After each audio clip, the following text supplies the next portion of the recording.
In the top stories, budget debate continues with presentation from Leader of the Opposition. Cabinet announces planned upgrades to SKN passports, and Prime Minister Drew outlines 6 sectors earmarked to diversify the economy. The details on these stories and more after the break. This Christmas, give the gift of sight with a little help from Quartz Optical. Choose from the widest selection of fashionable and affordable frames with flexible payment plans available from 3 to 24 months. Schedule your appointment online today at www.quartzoptical.com and get a free gift with every frame plus lens purchase. Come enjoy our gift to you from Quartz Optical, where your eye exam is always free. All major insurance providers are accepted. See in store for details. Merry Christmas from Quartz Optical. Value you can see. Mosoka, mosoka, mosoka, mosoka, mosoka, mosoka, mosoka, mosoka, mosoka, mosoka.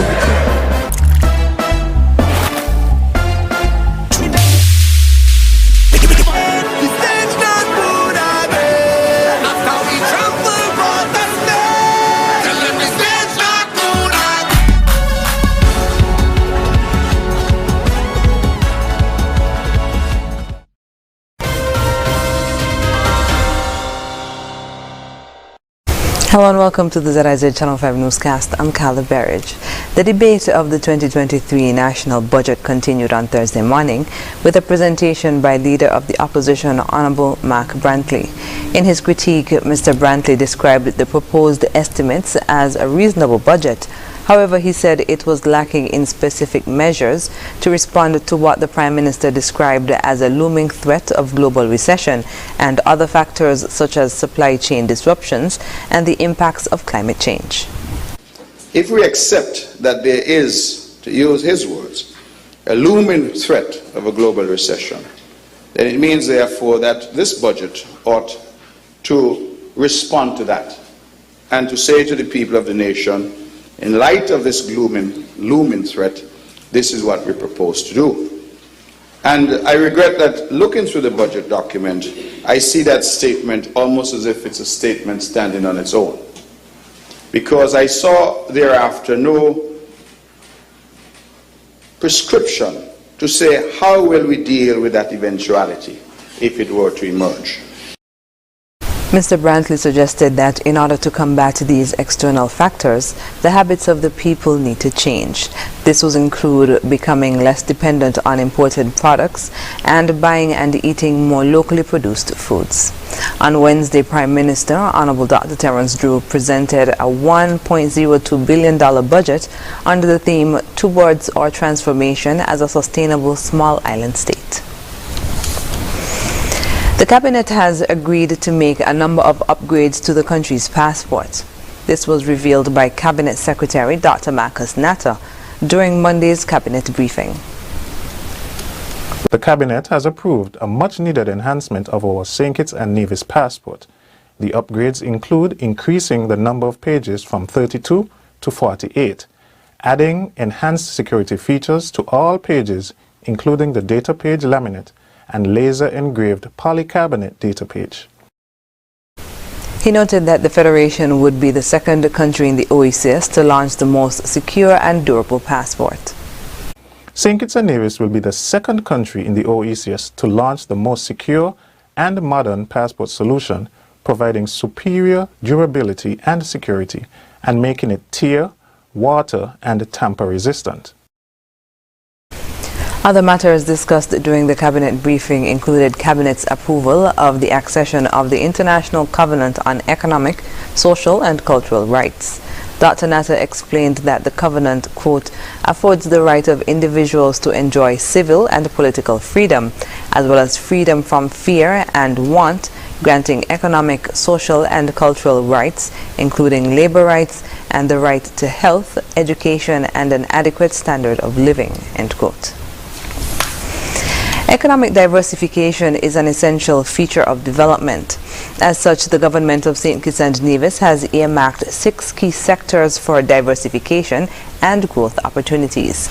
They are agriculture, construction, tourism, manufacturing, the medicinal cannabis industry, and the Citizenship by Investment program, all of which were highlighted in the Appropriation Bill 2023-2022 budget address delivered by Prime Minister Honorable Dr. Terence Drew on Wednesday.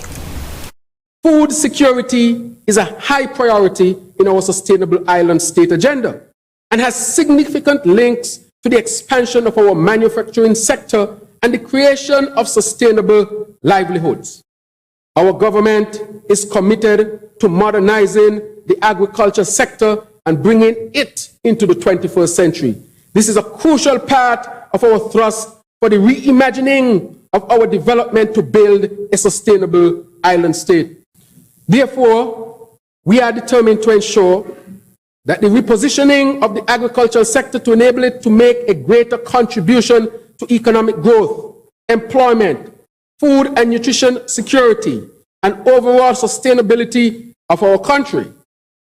As it relates to the tourism industry, Prime Minister Drew said that increased engagement has contributed to a strong rebound. Contributed immensely to a strong rebound. Madam Speaker, it is important for us to understand that the tourism sector is a catalyst for growth in several other sectors in the economy. Thus, the rebound in the industry has potential to multiply throughout sectors such as wholesale and retail, and transport and storage and communication. The Ministry of Tourism is predicting that our destination will experience an influx of over 900,000 cruise passengers for the 2022-2023 cruise season. Our government is standing firmly behind our tourism team and the many stakeholders who are working together to advance all aspects of the rebound of the sector. Prime Minister Drew said that the construction sector continues to play a significant role in the development of St. Kitts and Nevis. The construction sector, an important engine for growth and development here in St. Kitts and Nevis over the years, has contributed on average 5% to job creation and about 16% to our GDP. In the coming year, the government will initiate the construction of the Renaissance Housing Program. Under this program, our government will, over the next 5 years, seek to construct 2,000 energy-efficient homes around the island. The National Housing Corporation will commence the first phase of building in the first quarter of 2023 with the construction of about 100 homes. These homes will consist of a mix of 2-bedroom flats and townhouses. They will be equipped with the fixtures to accommodate the latest energy-efficient appliances as well as solar panels to lessen the cost of electricity for homeowners. This is revolutionary, Madam Speaker. This is how we create a sustainable island state. Prime Minister Drew also touched on the revamped medicinal cannabis industry. To this end, Madam Speaker, a revamped medicinal cannabis authority has been installed with a mission to regulate the medicinal cannabis industry in St. Kitts and Nevis. Further, Madam Speaker, it is a vision of our government through this authority to have a medical, therapeutic, and scientific cannabis industry that creates equal opportunities. And I stress equal opportunities, Madam Speaker, because what we don't want is when this industry is launched, that only those from outside can benefit from it. We want our people to fundamentally benefit from this industry. But this industry is now spreading, and as we have said, we'll be very responsible with the way we lay it out. I understand how important it will be, but we must make sure that it is not abused, and we must always keep in mind that we have to protect our children as well. It enables people's health and wellness with safe and diverse products, fosters investor confidence, and strengthens the St. Kitts and Nevis economy through an effective regulatory framework. Prime Minister Drew noted that the government has, quote, pledged its commitment to ensure that the manufacturing sector is developed and that the CBI program is mutually beneficial for all the people of St. Kitts and Nevis, investors and international marketing agents, end quote. The St. Kitts Nevis Labour Party administration says phase 1 of work on the new Bastia High School is ongoing and it will be rebuilt on the original site. According to information out of government headquarters, the administration has made the reconstruction of the Bastia High School a major priority. In a recent statement, Minister of Education, Honorable Dr. Jeffrey Hanley, spoke about the current status of the Bastia High School reconstruction.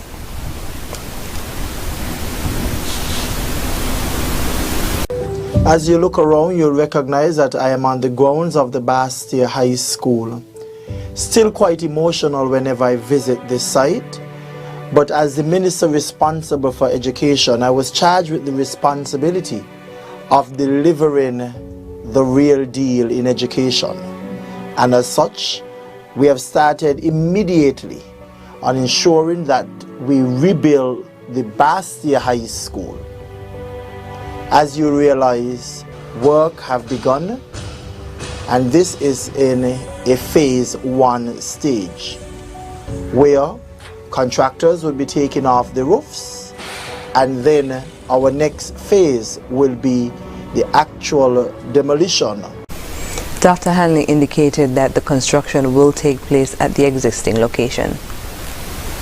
I give you the assurance that the new Bastia High School will be built right here at this old Bastia High School site. What is real heartwarming for me when I look around this morning is the many small contractors that are on site.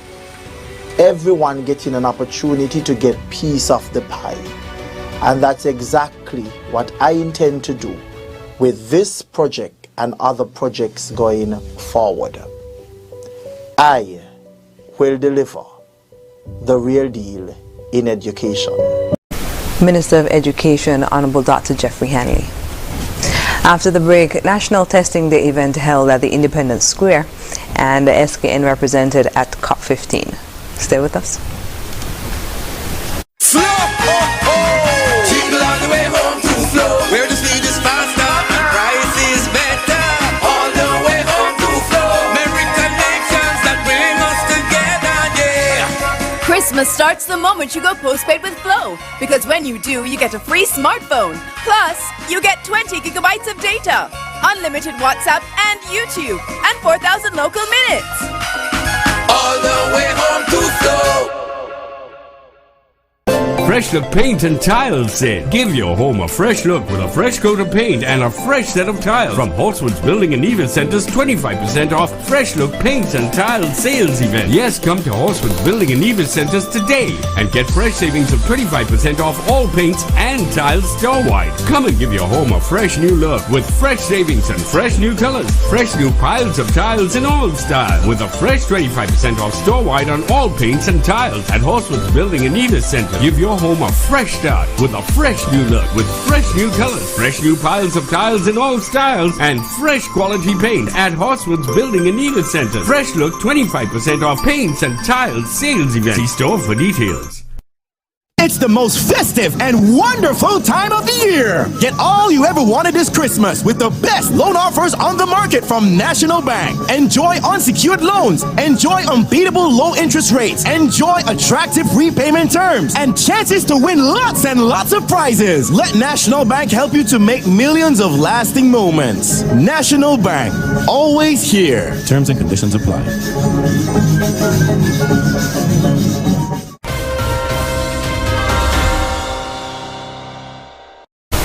Welcome back. On Thursday, the Ministry of Health hosted its HIV/AIDS Awareness National Testing Day at the Independence Square. The general public was invited to get free HIV tests, all part of the ministry's efforts to encourage everyone to know his or her status. National HIV/AIDS Program Coordinator Dr. Matthias Ofre said the best way for the country to fight the spread of HIV is for everyone to come together, be educated, and know their status. Ignorance is not an excuse anymore. Get tested and be well informed. And that's the only way we can mitigate the spread of the virus in our beloved nation. And that's the only way we can fight the virus called HIV. Dr. Ofre said that even if you get tested during the event, persons should continue to get tested regularly, as this is the best way to know accurately your status. We encourage that as long as you're sexually active, you get this test done every 3 months. Every 3 months you get the test done, because it takes about 3 to 6 months for the body to produce an antibody that can detect whether you're positive or negative. All right, and also note this: even if you are not sexually active, we still encourage that even if you're doing your yearly body checks or health checks, you ensure that you do the test as well. He said if persons are unable to come to the National Testing Day event, they can get tested for free at the Ministry of Health or the various health centers across the Federation. Daniel Morton is representing St. Kitts and Nevis, among other OICS youth, at the negotiating table at the United Nations Biodiversity COP15 in Montreal, Canada. The 15th meeting of the Conference of the Parties of the UN Convention on Biological Diversity brings nations of the world together to discuss biodiversity. During an interview with her Grenadian counterpart, Linnell spoke of her experience at the conference. She credited participation at a mock COP meeting earlier this year for her ability to understand what is taking place. I have been a part of the negotiations where we are seeing each country negotiating based on the different areas, the focus points for their specific countries, and I am here just learning a lot. One thing I can appreciate though is the CARICOM training that we had in September, where we were able to get some training on how to negotiate, how to prepare the intervention statements. That was really a plus, Dylan, where we as first-time attendees here at COP, we got that training, we got that feel, so we are not too lost here at COP. There is really a lot going on, and sometimes it can be a lot to take in, especially if it is your first time. So that training really helped us and gave us a little snapshot of what we are experiencing here. She spoke of her expectations of the conference, noting that she's looking forward to a completed framework coming out of the COP15 negotiations. One expectation of this COP is leaving here with a completed document, a completed framework that will guide us in or during this decade. We have learned about the drivers of biodiversity loss, and we need to halt and we need to put a stop or reduce the rate that we are losing our biodiversity. So I'm really hoping that after this COP15 that countries will be dedicated. We will actually go out to back to our individual countries, update our MBSAPs and put it in legislation or have policies that will guide this, the protection of our biodiversity. The United Nations Biodiversity COP15 began on December 7th and will wrap up on December 19th, at which time it is expected that an agreement which will define the future of the world's biodiversity will be concluded. Stone Barn at Park Heights St. Kitts Christophe Harbour has been named the Caribbean's Best Fine Dining Hotel Restaurant 2022. The accolade was officially announced on Wednesday at the 3rd Annual World Culinary Awards. The World Culinary's Best Fine Dining Award is given to a restaurant operating within the premises of a hotel where food is served in a formal manner and at a high standard. The Stone Barn restaurant is nestled within the Park Hyatt property and named after the stone barn structures once used to protect crops during the wet season on the island of St. Kitts. According to a press statement, Park Hyatt St. Kitts' dedication to exceptional culinary and dining experiences for guests is largely credited to the resort's executive chef. Stoneban's cuisine is designed to fuse international cuisine with the traditions of Kittitian cuisine, making Stoneban an exceptional choice for this year's World Culinary Awards. World Culinary Awards serves to celebrate and reward excellence in the culinary industry through an annual awards program. Coming up in regional news, Grenada opposition leaders' challenge remains for